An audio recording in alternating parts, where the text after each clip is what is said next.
Bienvenidos a una nueva clase de Anato Online, el lugar donde van a aprender anatomía de forma completa, sencilla y didáctica. Recuerden que les recomiendo seguir las clases con el libro El resumen del resumen. Nuestro libro resumen donde tenés toda la materia en 80 páginas, con todo lo necesario para memorizar mucho más rápido, reglas mnemotécnicas, esquemas simples, cuadros sinópticos y mucho más. Conseguilo en el link de la descripción.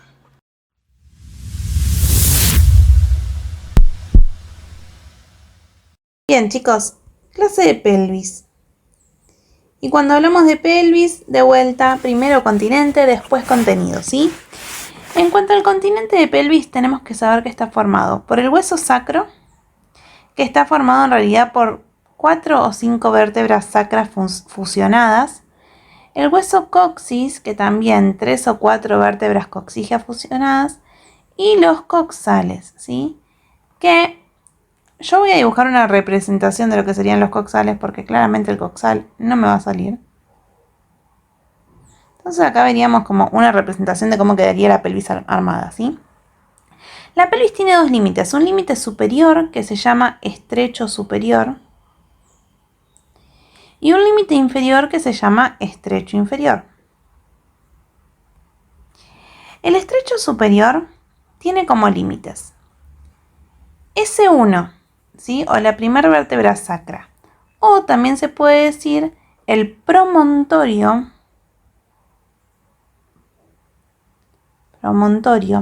que es el límite entre L5 y S1.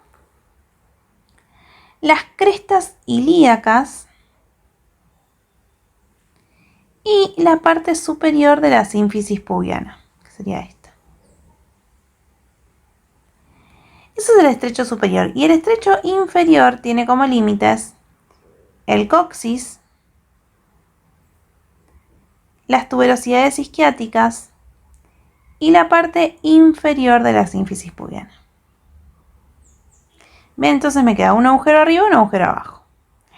¿Qué hay que saber del estrecho superior y el estrecho inferior? Las medidas. Y eso se llama pelvimetría. Pelvimetría.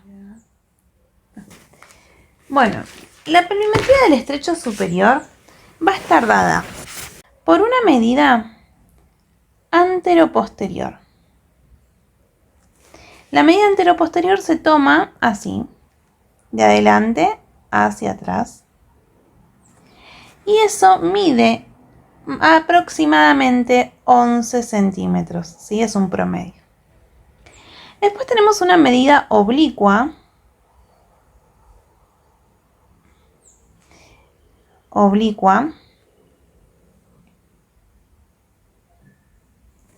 Que mide 12 centímetros. Y después tenemos una medida transversa máxima.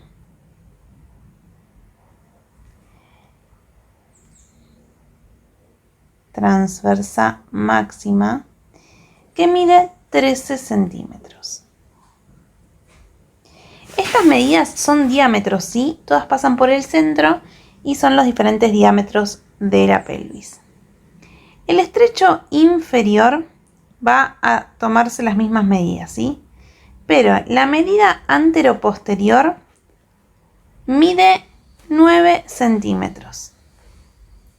Pero atención, en el embarazo llega hasta los 12 centímetros. La medida oblicua mide 11 centímetros. Y la medida transversa máxima mide 12,5 centímetros. Bien, y ahí tenemos la pelvis con su pelvimetría. Ahora, ¿qué pasa? Dentro de esta pelvis vamos a tener todos los órganos pelvianos, ¿sí? Los vamos a tener todos organizados en un espacio que se llama espacio pelvis subperitoneal. ¿Y por qué se llama así el espacio donde están las vísceras de la pelvis?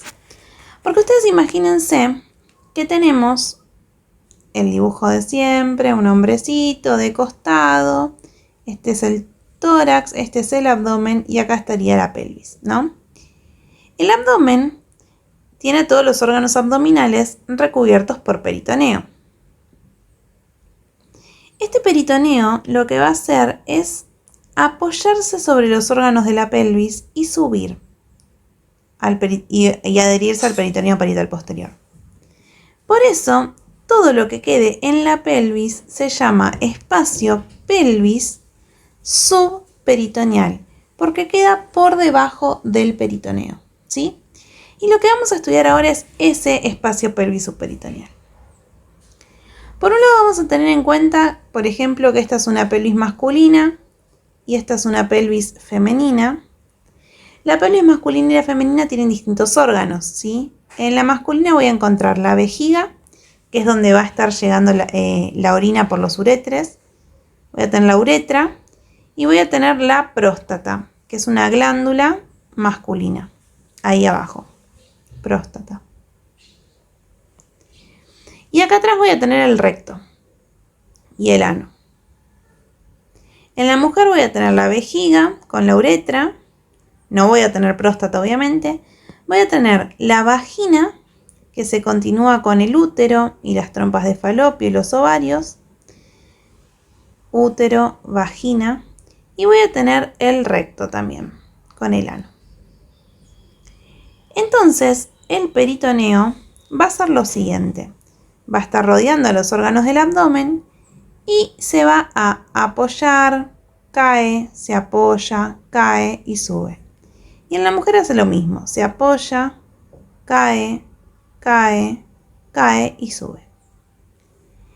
Y fíjense que acá se forman como si fueran unas bolsitas, acá, acá y acá, que esas bolsitas reciben el nombre de fondos de saco. A ver, antes de irnos a los fondos de saco, entiendan que el espacio pelvis subperitoneal entonces es todo esto, ¿sí? Es la pelvis, es donde están los órganos pelvianos y es todo lo que queda por debajo del peritoneo. Pero el peritoneo, en esto de apoyarse sobre los órganos pelvianos, forma los fondos de saco. ¿Qué son los fondos de saco? Repliegues entonces de peritoneo. ¿Por qué los tengo que estudiar? Porque son espacios, ¿sí? Y como dijimos cuando estudiamos transcavidad de los epiplones, los espacios se estudian por si hay pus, por si hay líquido, por si hay sangre, por si hay algo que esté mal. Bien, ¿cómo se llaman los fondos de saco? Vamos a ponerle numerito de referencia para poder ponerle los nombres. En el cuerpo masculino tenemos el prevesical, que está delante de la vejiga, el recto vesical o vesicorrectal, es lo mismo, que está entre el recto y la vejiga, y el retrorectal, que está detrás del recto. En la mujer también tenemos, vamos a ponerle 4, 5, 6 y 7. El 4, que también se llama prevesical, el 5, que se llama vesicouterino, porque está entre la vejiga y el útero, el 6, que es el recto uterino, porque está entre el recto y el útero, y el 7, que también se llama retrorectal porque está detrás del recto. Ahora, ¿qué me interesa que se acuerdan? Que hay un fondo de saco que se llama fondo de saco de Douglas. ¿Cuál es el fondo de saco de Douglas? El que esté delante del recto. Entonces, en la mujer se le llama fondo de saco de Douglas al recto uterino, porque está delante del recto. Y en el hombre al recto vesical, porque está delante del recto. Hay bibliografías y hay autores y hay profesores que dicen que en el hombre no se le llama fondo de saco de Douglas, ¿sí? Pero hay otras bibliografías que dicen que sí. Nada, con que ustedes digan que está delante del recto, está bien. Lo que no quieren los profesores es que piensen que en el hombre y en la mujer el fondo de saco de Douglas es el mismo, porque en realidad en la mujer es el recto uterino y en el hombre es el recto vesical. Bien. Bueno, eso en cuanto a fondos de saco. Ahora, Si yo agarro, saco este peritoneo y puedo ver la pelvis desde arriba, puedo ver el espacio pelvis subperitoneal, voy a ver lo siguiente. Esta sería una pelvis masculina y esta sería una pelvis femenina. En el hombre voy a tener acá adelante la vejiga, acá atrás el recto, este sería el sacro y acá adelante tendría la sínfisis pubiana, ¿no? Estos son los huesos. Y en la mujer, bueno, obviamente acá también tendría la sínfisis pubiana, acá estaría el sacro, tendría vejiga, tendría el útero y tendría el recto. El espacio pelvis subperitoneal se divide por unos tabiques. Nombre de los tabiques, presten atención. Sacro, recto, vésico, pubiano. ¿Parece chino el nombre? Sí, pero es fácil. ¿Por qué? Porque te dice por dónde pasa. Por el sacro, por el recto, por la vejiga y por el pubis. Por el sacro, por el recto, por la vejiga y por el pubis. Y en la mujer se llama sacro, recto. Antes de vésico va génito, vésico pubiano. Sacro, recto, génito por genital, vésico pubiano. Sacro, recto, génito, vésico pubiano, ¿sí? Entonces ahí se forman estos dos tabiques en cada una de las pelvis para separar, digamos, lo que serían los espacios de las vísceras con los laterales donde va a haber grasa, músculos, nervios, arterias, etc. Bien, ahora tengo más tabiques. Adelante de la vejiga tengo una aponeurosis que se llama aponeurosis umbilico prevesical. ¿Por qué se llama así? Porque tiene forma triangular. La parte de arriba se inserta en el ombligo y la parte de abajo se inserta delante de la vejiga, ¿sí? Esto subiría hasta el ombligo. Umbilico prevesical. En los dos, tanto en el hombre como en la mujer. Después tengo un tabique también en los dos que se llama tabique retrorectal, que está detrás del recto. Y después tengo en el hombre una aponeurosis que se llama aponeurosis próstato-peritoneal, que se extiende desde la próstata, que está debajo de la vejiga, hasta el peritoneo. Y en la mujer tengo el tabique vésico vaginal, porque debajo del útero está la vagina, y el recto vaginal.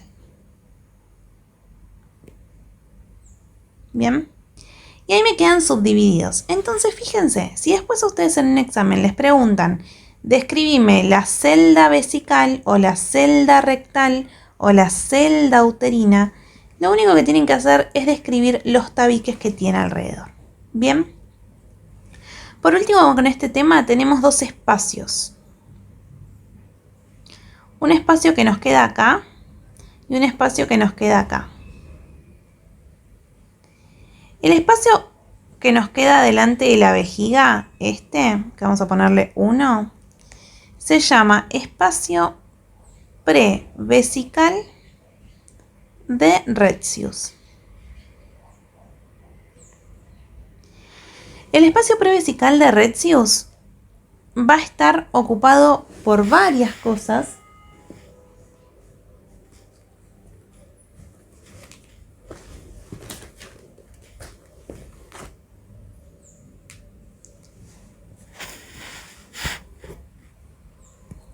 Y son ramas de la arteria pudenda interna,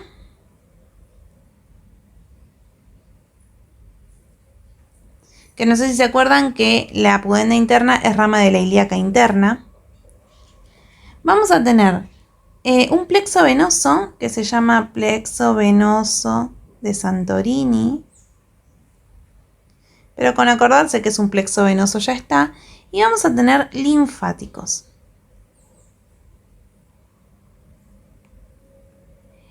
En cambio, acá en este espacio que se llama espacio retrorectal, no sé si se acuerdan, pero cuando vimos retroperitoneo, les conté que este era el peritoneo parietal posterior. Entonces, esto era el retroperitoneo. El retroperitoneo se continúa con el espacio retrorectal. ¿Por qué? Porque acá estaría el recto y acá el ano. Entonces, fíjense cómo el retroperitoneo se continúa con el espacio retrorectal. Entonces, el espacio retrorectal, ¿qué tiene? Tiene a los vasos sacros medios. Cuando hablo de vasos sacros medios, hablo de arteria y de vena sacra media. También tengo a los sacros laterales y también tengo al sistema nervioso autónomo, que después lo vamos a estudiar.